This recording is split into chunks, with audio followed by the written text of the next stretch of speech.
provided to you by Xsolla. Hello, everyone, and welcome to our second episode of Game Biz. I'm Joe Kim with co-hosts Eric Kress and Chris Petrovic. Today, we're going to be talking about game publishing, the strategy behind consolidated studio organizations, and the future of the industry. And joining us to talk about these issues, we have Stillfront's Chief Operating Officer, Alexis Ponte. Stillfront, as many of you know, has been consolidating a number of game studios, which now number 19 studios across the globe and in many different game genres.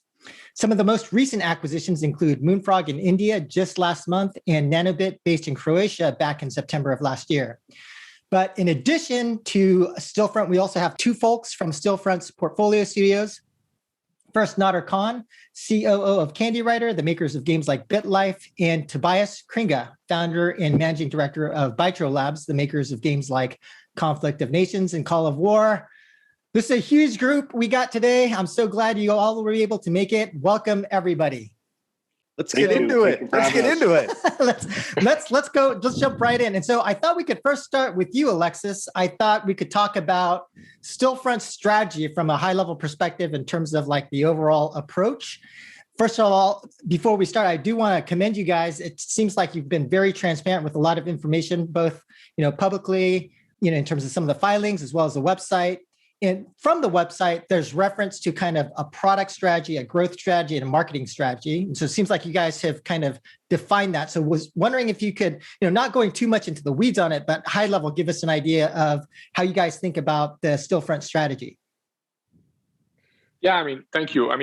If you think about it, at the base of our strategy, in terms of the product strategy, what we focus on is, making sure we have a diversified portfolio, right? At the beginning, if you think about it, we started with strategy browser games. That's what, Bytro was one of the early studios under Tobias and his co-founders were doing.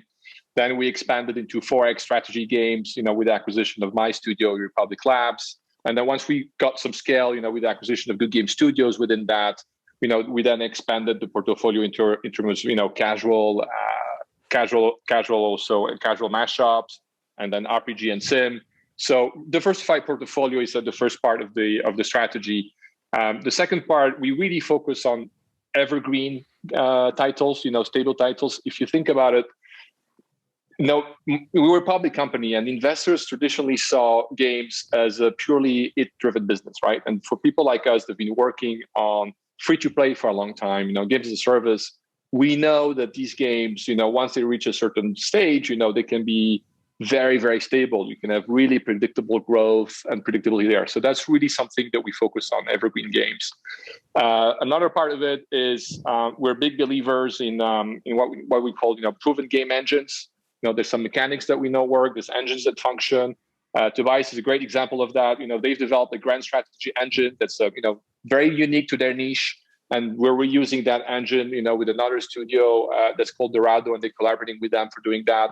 So another thing that is important for us is proven game engines. And then there's a last part of that is cross-platform, right? So we started in browser, then mobile, and then, we've some of our studios started, doing some games on Steam as well and testing that. And more recently, we've acquired basically the makers of Albion Online, which is a big PC MMO that's very popular on Steam. So big believers of that as well. Got it. And in terms of speaking about the specific synergy, so you have a collection of studios, and there's kind of a couple of schools of thought. Well, I think the prevailing model to date has been the decentralized strategy, something Chris definitely kind of implemented when he was at Zynga, and that seems to be like the prevailing model. But then I think in terms of the kinds of synergies that you have and the ability to add value to the studios that are acquired, whether it's in terms of shared best practices, creating some kind of internal peer network, user acquisition, or access to bigger budgets for production or marketing, or as you were saying, sharing technology or engines. Could you speak to that? And maybe even Tobias or Nader, could you guys speak to what have you guys been able to get from the bigger group to help you guys scale? Yeah, if that's okay, Nadir and Tobias, do you mind? I'll just kickstart it so that you guys can then go into the. So I'll give the big pictures, and you guys can say what you got of it. So I think the important thing here is I mean, let's not bullshit. Yeah. We all been in companies where there's like 300, 400 people working centrally. You wonder what half those people do most of the time. And probably if half of them went, the only thing that would happen is, the profits would go up and probably everything would go faster, right? There's many companies like that. And that's really what we want to avoid. But decentralized doesn't mean chaos. Doesn't mean you're just, adding up studios and all that. We actually internally, we actually call it that we've got a distributed approach to what we're doing to our operations. We believe in leveraging the talents where they are. We believe that we don't need to have one central marketing team or one central UA team that decides for everything. We have this kind of inverted pyramid thing where we really think that the decisions need to be taken as close as possible to the product. So, the game team should be taking the decisions as much as possible. The studio heads are there to remove the obstacles from the game teams.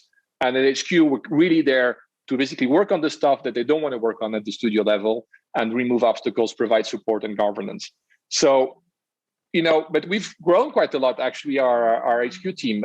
We've grown to the amazing number of 25 people out of 1,000. But why are we able to do that? Why are we able to, provide support and governance to, 19 studios with such a small team? Well, because if you look at all the studios that we add to the group, they're all super experienced people. They've been doing this for years. They're all running studios that are profitable. They've had their failures. So they've got the humility to learn from others, but more importantly, they've got the competence. And when there's competence, there's trust. And when there's trust, everything becomes possible. Okay. And maybe before we jump into getting the Bytro and Candy Writer perspective, Chris, do you have any thoughts? Is that similar to like the types of strategies that you've seen in the past, or what are some of your thoughts? It's definitely a variation of the theme, right? So, it's, Alexis and I have shared thoughts on this before, and I've always been impressed with the velocity and the cadence of what's been, what him and Marina and the team have been doing. I just think, my only real proxy is, my experience at Zynga and before that at Kabam, where it was, the business seemed to have been set up a little bit differently.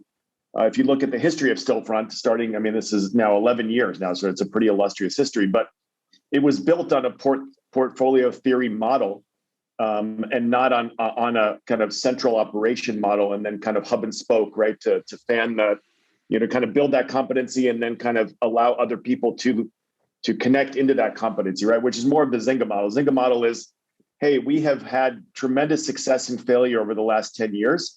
And let us avail you of all of the learnings of those successes and failures and all of the tools and technologies that we built. And you can opt into any, some, or none of those things. And ultimately, as Alexis said, the decision is made at the game level. But the main question that I get when I talk to people in the public markets, and I'm sure Eric has a better sense of this, is they ask the fundamental questions, as I'm sure they'll ask Alexis, which is what, so at some point there has to be some overlap, redundancy, inefficiency, et cetera, that can be optimized.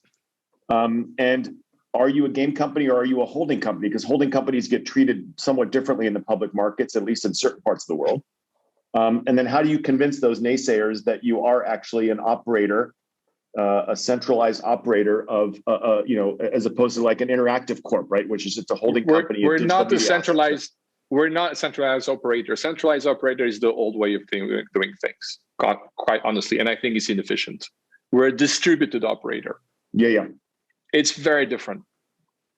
And maybe just to give an example from the history of Bytro now, if that is the time now, I think really that we have seen that we have kind of what you are looking for, like the central services, but we have them in a distributed way. And as Stillfront was building first this core of online strategy game companies, I think that the climax, of course, was the acquisition of Good Game Studios, which was huge and had a lot of infrastructure, great deals with payment providers, great deals with other service providers. And that really allowed us as Bytro to ditch some of the things that are redundant and that we shouldn't do in every studio. So for example, payment. If you want to run a browser game, you need payment solutions in the whole world. We had 1 or 2 people in a team of 20 to just do that, more or less.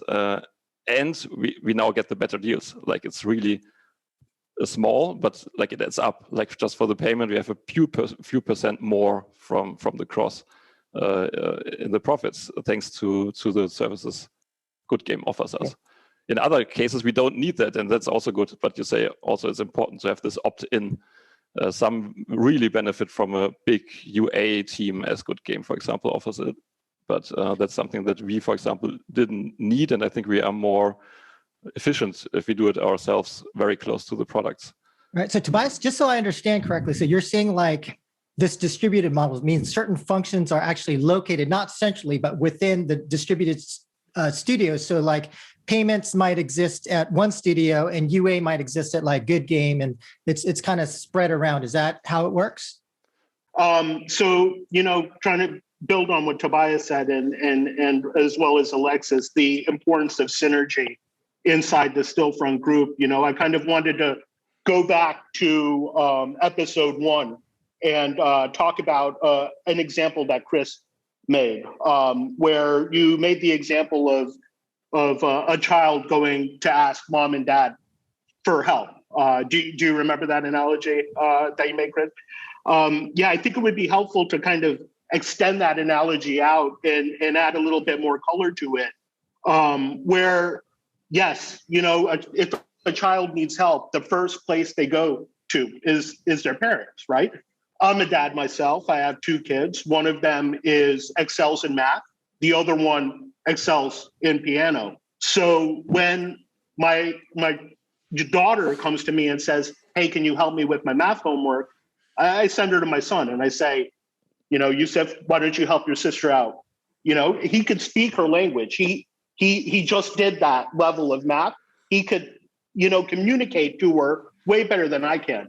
Similarly, when he's practicing piano, and maybe it's not up to par or the best it could be, I would encourage him to talk to his sister, my daughter, for pointers on how to kind of level up his game, right? So I think your analogy was accurate, but I didn't think it went far enough. So wait a minute. Is this before or after he's pulling the heads off the dolls and pulling her hair? Just wondering.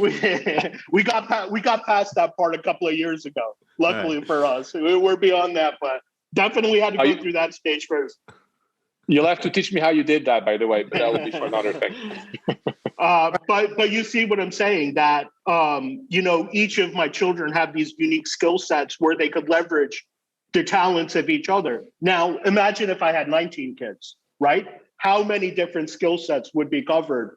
Not just math and music, but also science, athletics, social studies, all of these things. And, having joined the Stillfront family and being a member of the family for a year now, I could see across the 19 studios and see where all of those talents exist.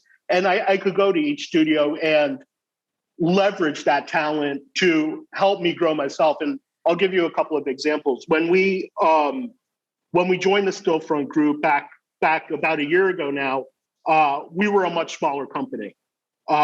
When we joined, we took an initiative to grow, and we've actually grown our staff by 100%. So we're twice as big as we were when we joined the Stillfront group, and we leveraged the knowledge of Xsolla to be able to get that done. They helped us develop the benefits packages that we needed to attract new employees, things like that. That's a great example of the type of synergy that exists within the group.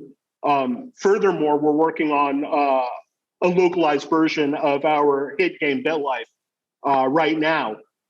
Instead of going out and trying to figure out all of the nuances related to localization, we're leveraging the expertise of both Good Game and Imperia to kind of shortcut that. After Chris, you made that example of mom and dad, Eric, you jumped in and you gave an example of where would one go to leverage expertise in trying to get licensed IP, right? if I went to my parent, in this case, Alexis, I said, hey, Dad, I need to license some IP. Where should I go? He'd say, go talk to your brother, Terrence, over at Storm 8. And that's exactly what we did. We went over to Storm 8. We talked to Terrence, who has a lot of experience with licensing IP, and he kind of laid it out for us. Not only how to get it done, how much it would cost, what we could expect in return. We're still making a determination on whether that's the right fit for us, but I didn't have to go seek out that knowledge, as you were implying, Eric. It was already in-house.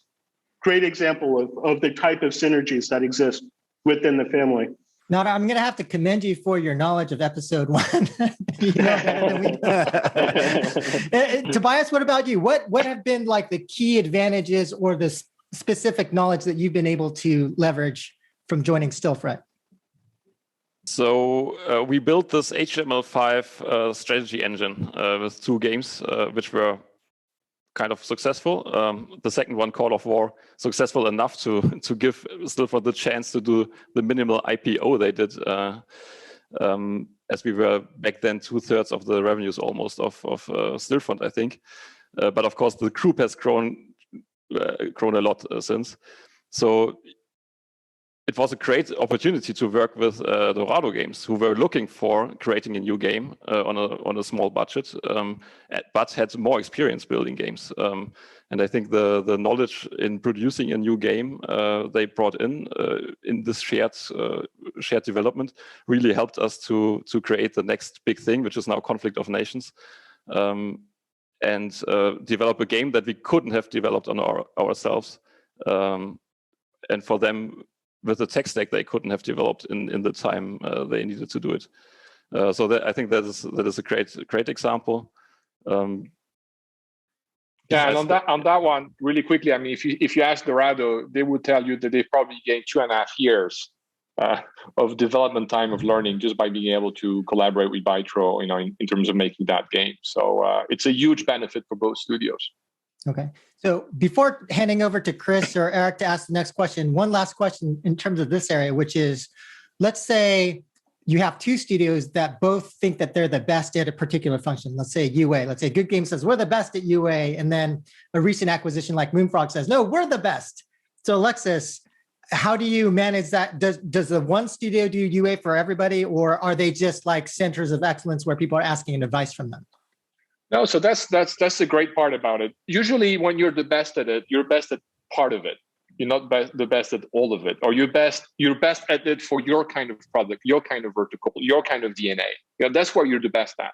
Mm-hmm. So in certain cases, you're just not the best because maybe you only have 1 person or 2 people, and then we just tell you, hey, why don't you go speak with one of the other teams that have a bigger UA team and let them experiment next to you. Just let A/B test it, and decide for yourself what you do. And in most of those cases, those teams, tend to change, and and usually move their UA to. And that's happened. Maybe UA was happened with quite a few. Yes, sorry, I was about to say maybe UA was a bad example since it's genre specific. But all right, Chris or Eric. If I could just jump in and add something to that point. I think in some cases, especially in these critical areas of our business, at least some redundancy is good. And, to talk about how maybe 2 studios think they're really good at something, I'll give you a real world example. Here at Candy Writer, a lot of our income comes through ad monetization. We believe that we're very good at that.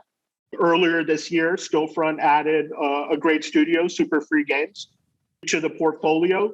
They're also very good at ad monetization.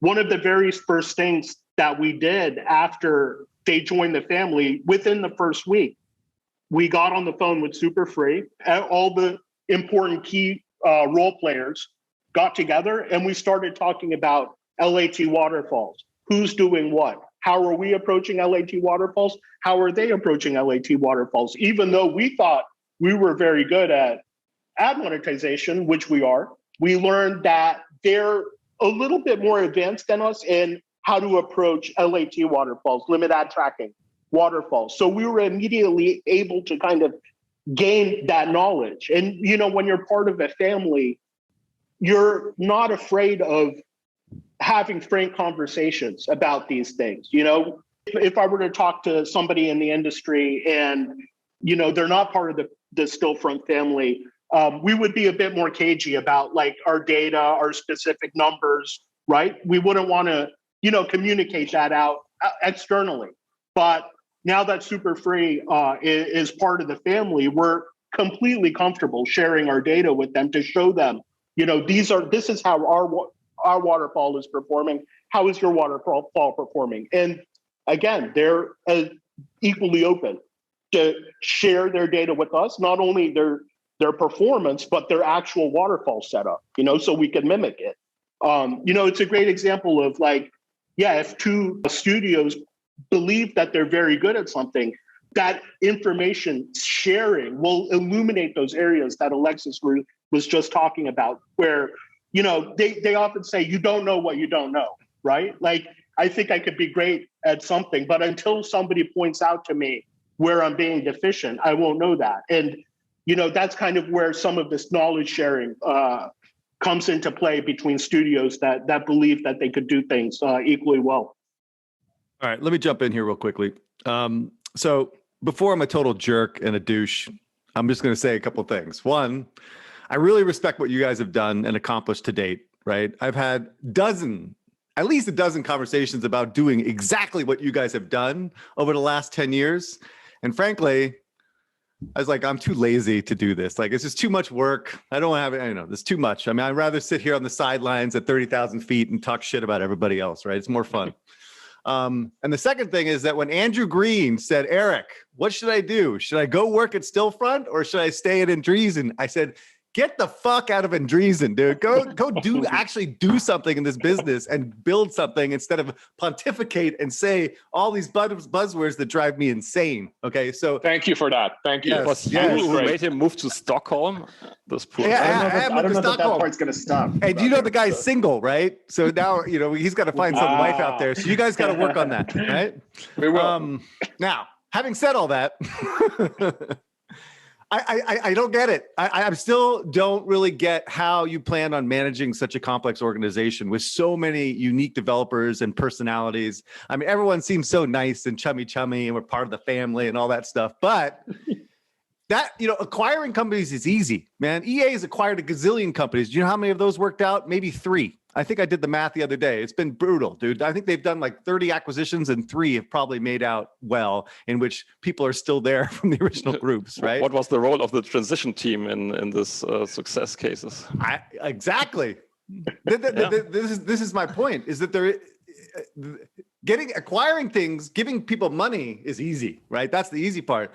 But how do you facilitate the integration of such a complex group, particularly because there are like 19 developers and really different locations and all this other stuff? And so like the one point, the thing that you guys brought up, and you guys can answer that, but the other thing that you guys brought up in terms of like, talking to each other about best practices and stuff, but this is exactly what happened with the Call of Duty studios, right? The reason that Sledgehammer shut down and that whole group just completely imploded was because the Treyarch guys were building the engine with a huge team of 200 people, right? And spending gajillions of dollars every year. And then everyone else was benefited from that work. And so then there became this big like infighting about who's paying for what. Why I'm spending like $50 million on this engine and you're taking all the advantage, then that's not fair, right? And so like this became Thank you, Eric. Controversy. Thank you. You're making our case for us. This is amazing. This is super. No, but you guys do the same thing. No. So he builds the best engine in the business and they leverage it, then who gets paid? No. Well, everyone. We license the engine. All the deals are arm's length. They make money from it. They make, everybody makes money. It is internal deals. If we want to take, the easier example is always UA, but there's others, right? If you want to take the UA example for do you think it's better for GGS to manage, this is not the actual numbers, but to manage, $20 or $30 million of marketing budget, or to manage $80 million of marketing budget?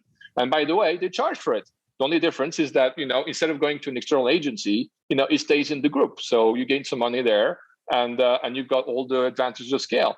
So, GGS is not forced to take someone else's game and market it. They test it just like if they would test any other game, and they decide whether they want to do it or not. Bytro is not forced to give its engine to Dorado if he doesn't think that they're going to make money from it or profit from it. We never force anything in that respect. We're all entrepreneurs here. We've all founders of studios. We've built them from scratch.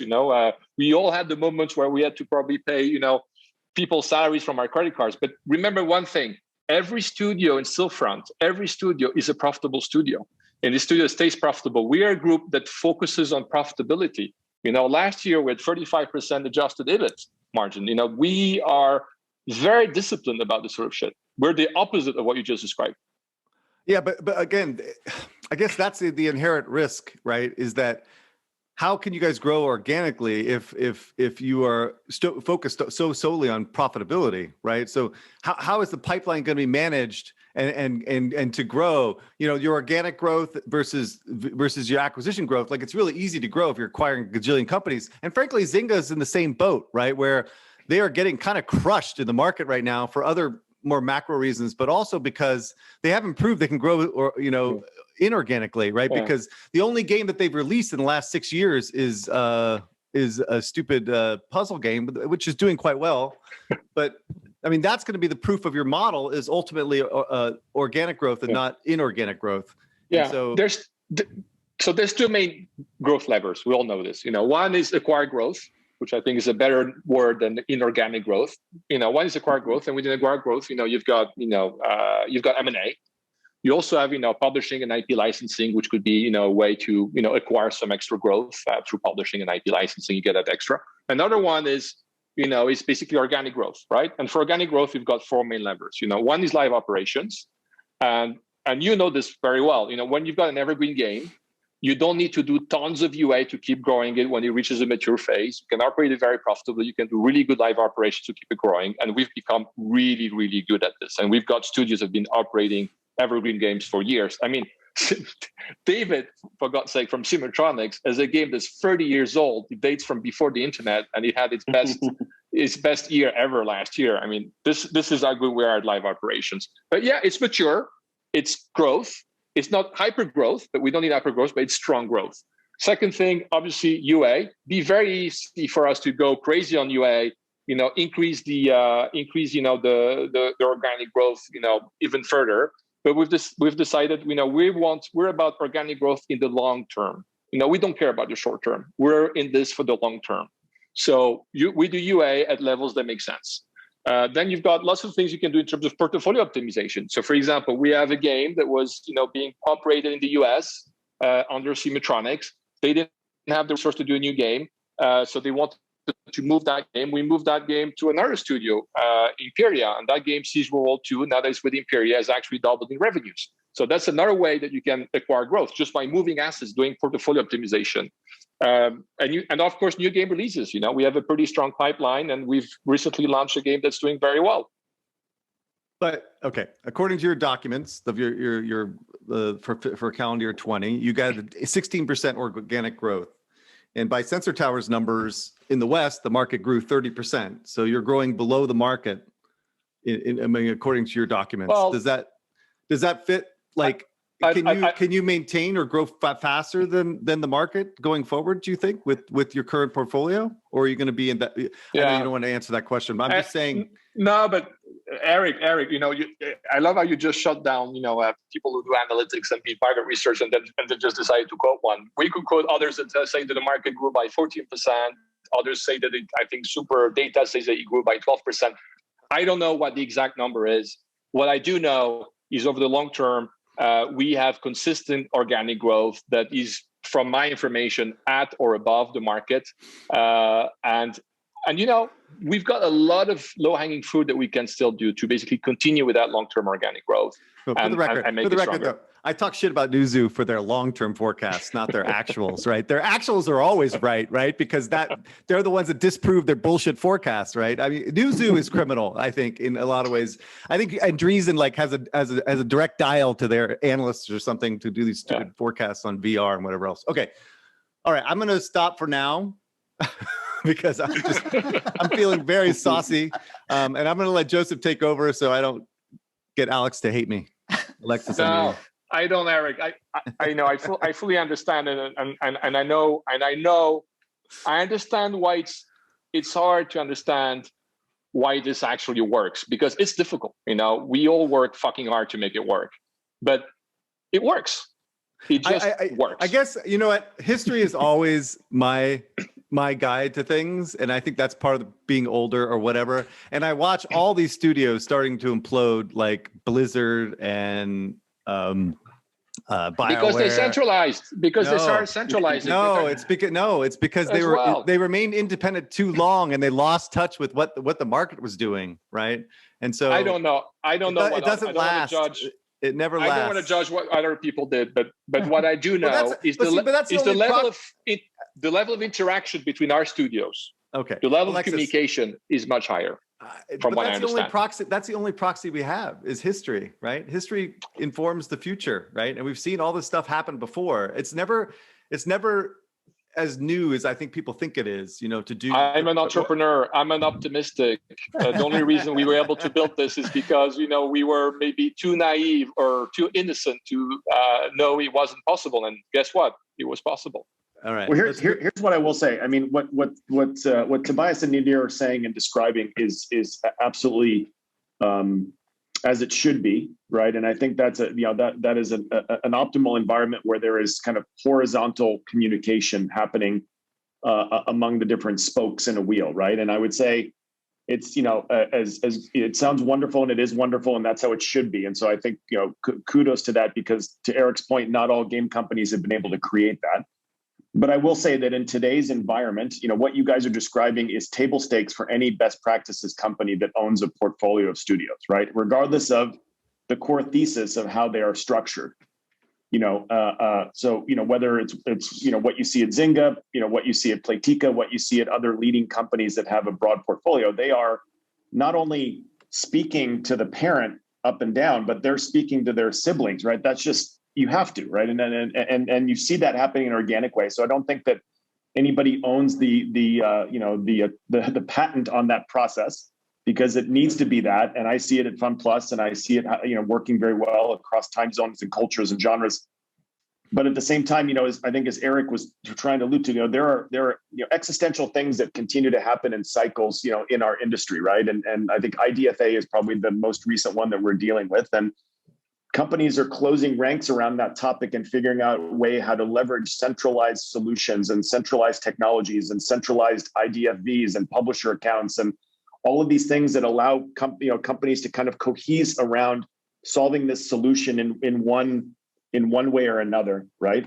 Also, the buying power of a centralized UA system where you can get better pricing. You can get better pricing on the demand on the supply side by having a single entity that is representing all of the children in aggregate, right? And being able to, get better unit economics. So these are kind of some levers, right? And some companies have access to those levers more than others. And so I think that's a lot of also what drives the question from the broader market that Eric and I speak to, is as they're seeing all of these things happening and how the majority of companies they see are reacting.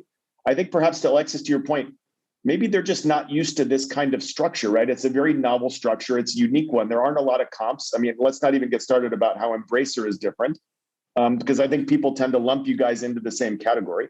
But I think those are the kind of questions that this come up. And part of it is just not knowing the details. Part of it is not being in your shoes, but part of it is also just legitimate concern. Yeah, and that's why. Sorry. Yeah, so, go ahead. I think IDFA is a great example, because it shows exactly how Stillfront works. It's of course something that affects us all, and I think the solution can come from the studios. There's of course an initiative to work together on this, and of course we are working together on this. There is of course also support from Central, but 25 people can do so much. But I think what we will end up with is, one, we have a lot of exchange and have ideas of what could the best practices be. At the same time, we will try different things and we'll figure out what works best and share in real time our approaches. And I think there's enough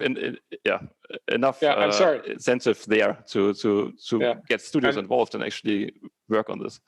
And I think the important thing is we've got all this range of studios, all these range of teams experimenting things, sharing real time what's working, what's not working. And so this is where the distributor approach is quite powerful. But then when we find something that works, then we roll it out. Then we give it central support. And sometimes we roll it out from a studio, distributor approach. And sometimes you're right, maybe for some tools, we do need to actually to, have central resource behind it. And we do have central resource to do that and either build the tool or coordinate people on that. So that's why what I'm trying to say is we're not limited by just a central approach, by having this distributed approach. But the outcomes in terms of benefits are the same. The approach to get to these outcomes is just distributed. It's different.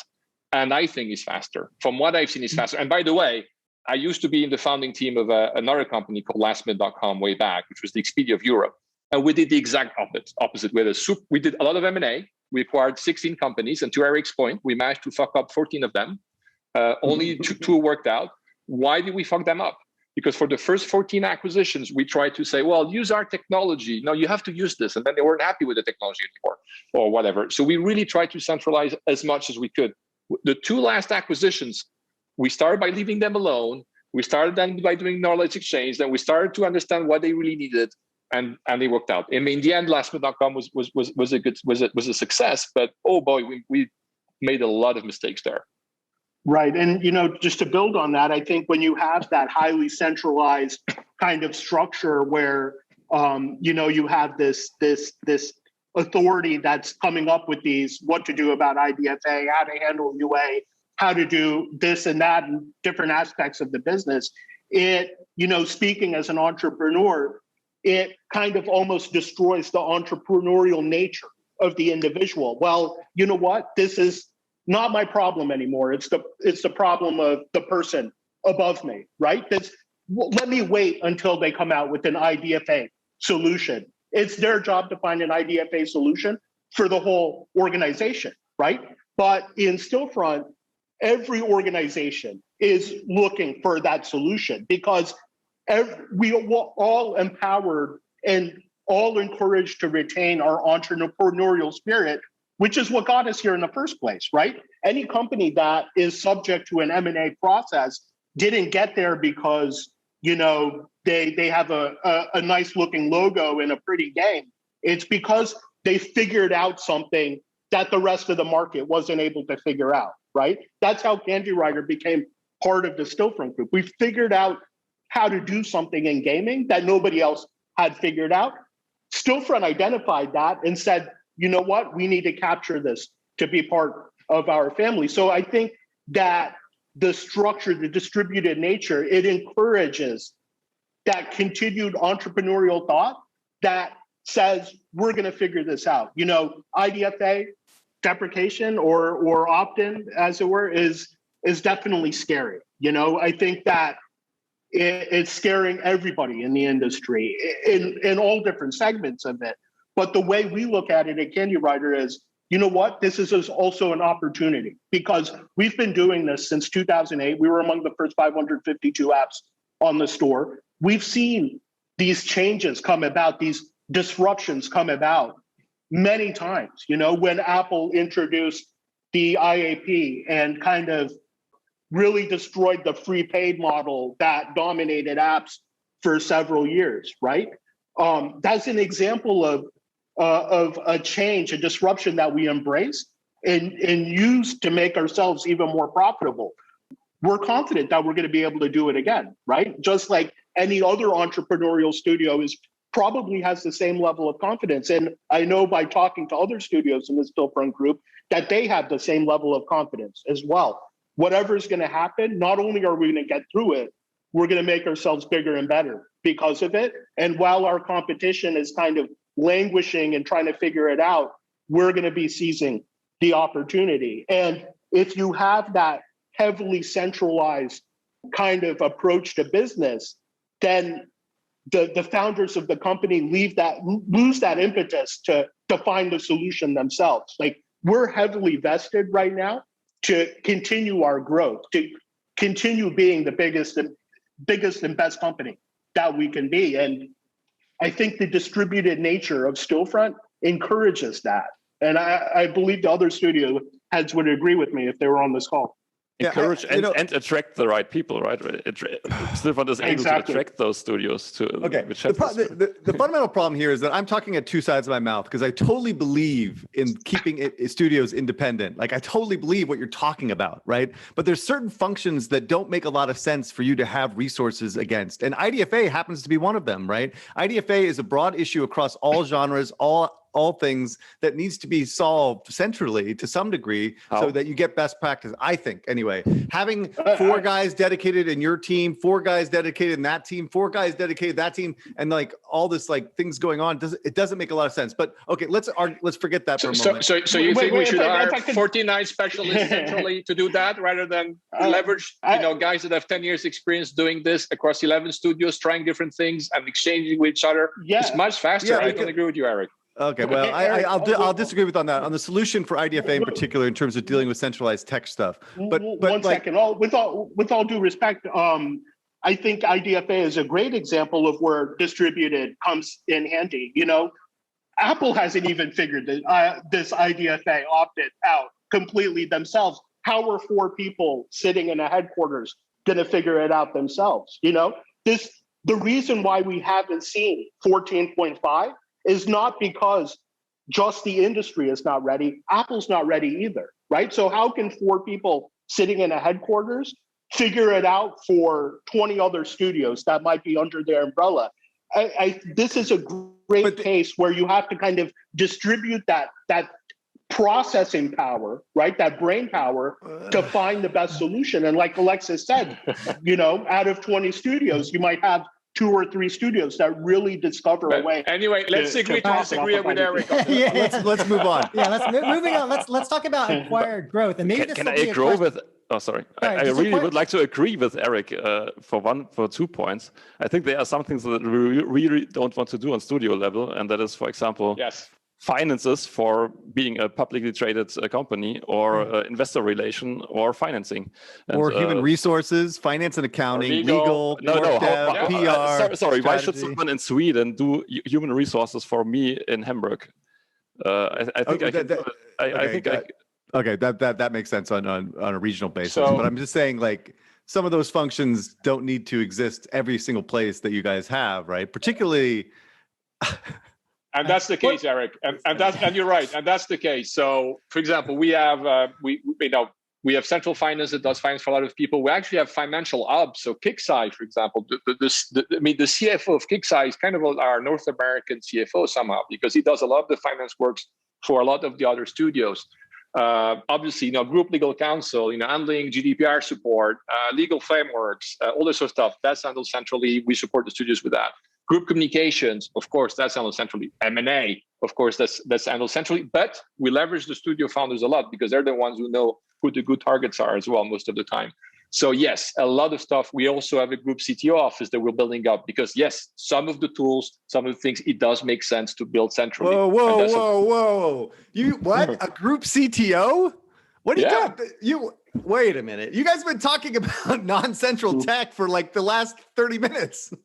You're going to have a CTO with a team that's going to build shit? He's going to build shit that the studios ask for, or he's going to help the studios with extra resources to build their shit. Yeah, but he just said that they are capable of building their own stuff. They don't need people to. Yes, but sometimes they might need some extra resources, and then we can provide it to them. Right. So it's a mix. We're getting somewhere. What I'm trying to say is that it's always a mix. It's never black and white. It's a mix of distributed resource and central resource. So that I will give to you. Absolutely. Okay. Yes. Thank you very much. Right. Thank you. So moving on to the next topic. Let's move on to the next topic. So, and maybe I'll combine a few things in the interest of time, but Alexis, just in terms of like the current organizational structure and mix, when you think about now moving into the future, the kinds of companies you want to like look at for the what you're calling acquired growth, right? Mm-hmm. How are you thinking about targeting these new companies that you would potentially ask to join the Stillfront group? How are you like evaluating them? What's your criteria for finding these companies? Yeah, I mean, the number one criteria and the number one reason we walk away actually is not financial, it's culture fit. That's the number one reason. We're really super careful about this because for this to work, there needs to be trust. There needs to be humility. So we're very careful about that. That's the first criteria. The second criteria is obviously, then financial criteria, a certain size, a certain level of revenues, a certain profitability, a certain track record. You won't see us usually, acquire studios that have popped up in the last two years and have hyper growth, because, we like to see stability. We like to see a long track record. So that's another thing.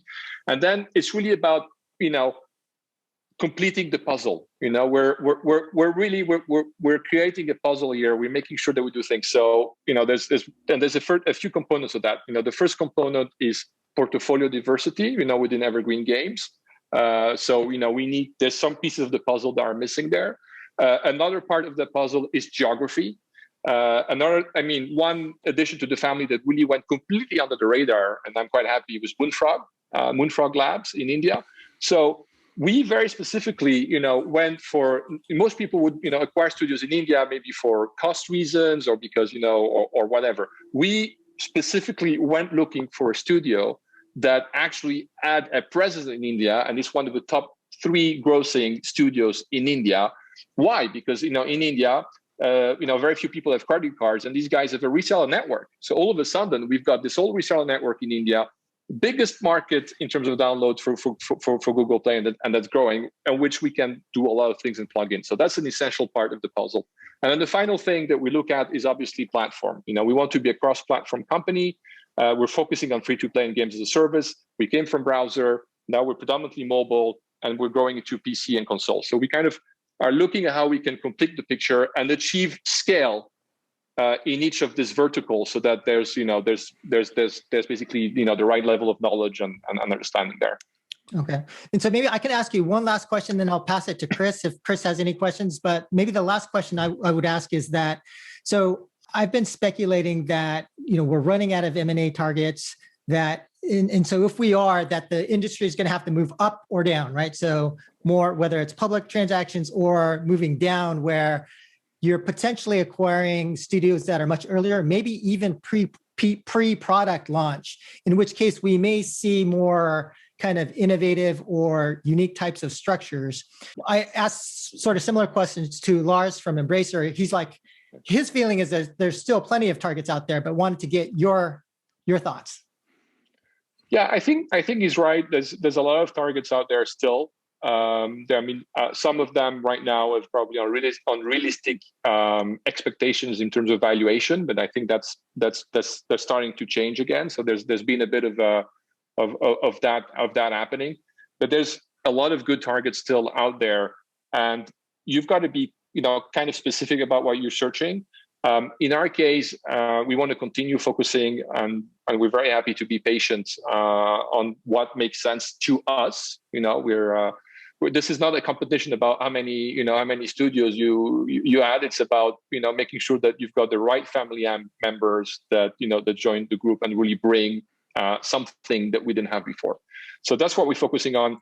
We are seeing a few of those out there still, and I'm not worried about that. It's, again, if you're playing for the long term, you focus on that.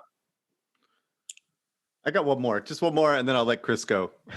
So the other thing that kind of strikes me from your report was that you guys have 42 games in market, 60 products in development, 20 games going into soft launch in 2021, which seems like a Herculean effort by any measure, central or no central terms of management.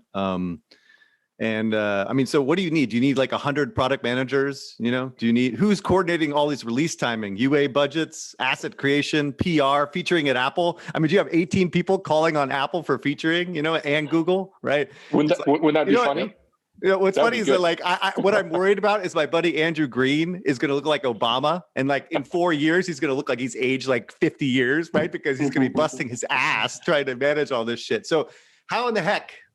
I worked at EA. We had 30 SKUs, and I was just everyone was frazzled. We had thousands of people working on this nonsense. So how do you actually coordinate all this and make sure the priorities are made and UA budgets are allocated, or how does that all work?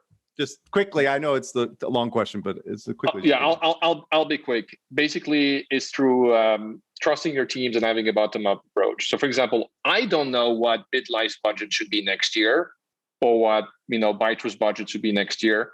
So Nadir and his team and Tobias and his team, they tell us, hey, next year, this is what we're going to do. This is how much we're going to need in terms of UA every quarter. It might change, by the way, and this is the plan. I look at it, we put it all together, we know how it looks overall, and then basically we've got real-time tools, real-time analytics tools that allow us to have a real-time view across all the group, all the studios, where it's going. And then if all of a sudden, Nadir is kind of, spending, 30% more in UA than I thought, if I can understand it from the metrics why he's doing that, I pick up the phone and I call him and he explains it to me. So it's a lot easier than it sounds. It's a bit like playing a video game, to be honest. I love it. I want to know whose 30% gets taken out from the other 18 companies. Well, the fun thing, it's about in the perfect world, it doesn't happen all the time, as you know, Chris, but when you've got a very varied portfolio, normally what happens is when one is able to actually, push more on the accelerator in terms of UA, it means that probably another one can't do it. So it kind of tends to balance out more or less. Of course, it's not perfect. Yeah, makes sense. All right, Chris, any final thoughts or questions? No, I think you guys covered it pretty well. I mean, it's, I don't know if you've converted Crest completely, but I think he's partially there. So I think that's more than what's been accomplished on a lot of other calls. Well, I got one more asshole question. Can I do it? Yes. Yeah, I like your questions, actually. Yeah. All right, let's say for a moment, gaming falls out of favor. We're actually kind of seeing that right now a little bit. As you know, your stock is down, 30, 40%. But IDFA kicks everyone's ass. Like everyone is fucking on their ass and can't make any money in mobile anymore. Wall Street moves on. They're going to blockchain. They're going out to road building companies, or heaven forbid, we see them go to solar. And your stock goes down another 50 to 60%, right? So basically pre-2020 levels. So I guess the question is, can the acquisition spree will be challenged, right? In some ways in terms of acquiring companies, but how does that actually impact your portfolio companies in terms of comp and earnouts and these fabulous founders that are willing to stick around when they're Eric, great question.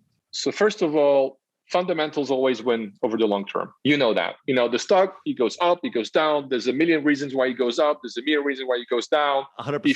If you know why, then that means you're a billionaire, and that's super for you. It's about fundamentals. So we focus on making good games that have good growth and that are profitable. And as long as we continue doing that, then the stock will catch up one day or the other. In terms of, up and down or whatever, I don't comment. It's, it always goes up and down. In terms of being, what it does have a utility, right? Because it's a currency. Whatever your stock price is a currency. But then what you're seeing is the valuations in M&A, they kind of tend to follow a little bit, what's happening in terms of the stock price. So we'll just continue with our strategy. We're in this for the long term, and we'll focus on the fundamentals. Right. The rest will take care of itself. But I guess the question really is, how much are the founders comp set up in stock versus yeah. I guess so maybe you can't answer that. I'm just saying, it would be a risk, of course, if people's compensation went down dramatically for what they expected, right? Yeah, I mean, if you're a founder and you're not passionate about making games and you're not in this for the long term, and you're in Stillfront, then I fucked up. All right. So you don't think Pitchford's in it for the money at Embracer, or is he in it for the or both? I can't comment about what other companies do. I know that in our case, Eric's just trying to get you in trouble. It's different. I don't know. Chris, I don't know. Maybe you want to comment. I already did on the last show. It's fine. Yeah, I'm just waiting for Lars to come on. But anyway, thanks, guys. I really do hope you guys are successful, and I hope you work Andrew Green to death, because he deserves it. But I think you guys are on to something. You guys seem to have some great teams and some great products. As an analyst, what I'd like to see is a lot more organic growth as opposed to M&A growth. So that's what I personally will be looking for the next 2 years. And if you guys can execute against that, then you are definitely worth the value that you guys see today. So how about that? Yeah. So to close this out, actually, Alexis, Nader, Tobias, do you guys have any final words for the audience? Are you guys looking for anything? And then how can people get in touch with you guys? Yeah, I have a final thought, a final analogy. The most powerful electric cars like Teslas or new cars coming out from Mercedes, they have distributed power, right? They have an electric motor on all four wheels. Teslas have 2 electric motors. The basic ones, they have 1 electric motor, a centralized motor. So when you distribute that power, that's really where you see performance. And I think that's a great analogy for Stillfront in general, distributing that power for maximum performance. You can find me on LinkedIn, just search Nader Candy Rider. And if you want to talk about anything, employment, if you're talent and looking to move to a boring and small town like Miami, Florida, contact me and I'll be glad to talk to you. Vice? Yeah, we are also, if you want to reach out, we're building what we are planning to build, and I have already built, I think, the most advanced HTML5 strategy engine out there. And we're looking for people who want to join us doing that. You might not even have to move to Hamburg, Germany, even though that's a good location to move to. Thanks to COVID-19, we are even considering remote applications. So reach out to me. You find me on the homepage bytro.com. Okay. Yeah, I mean, I'm not gonna try and predict what's happening next. I'm just gonna say this thing: we're so lucky. I mean, we're so lucky to be working in this, to be making games. For me, it was a childhood dream of mine. When I was 16 years old, I would write business plans about the game company I would one day work in and all that. And so we're so lucky to be working in this industry. And I want to make Eric happy. So actually, one person that we're looking for centrally is the head of analytics. So if anyone is interested in, Hallelujah! Strong buy.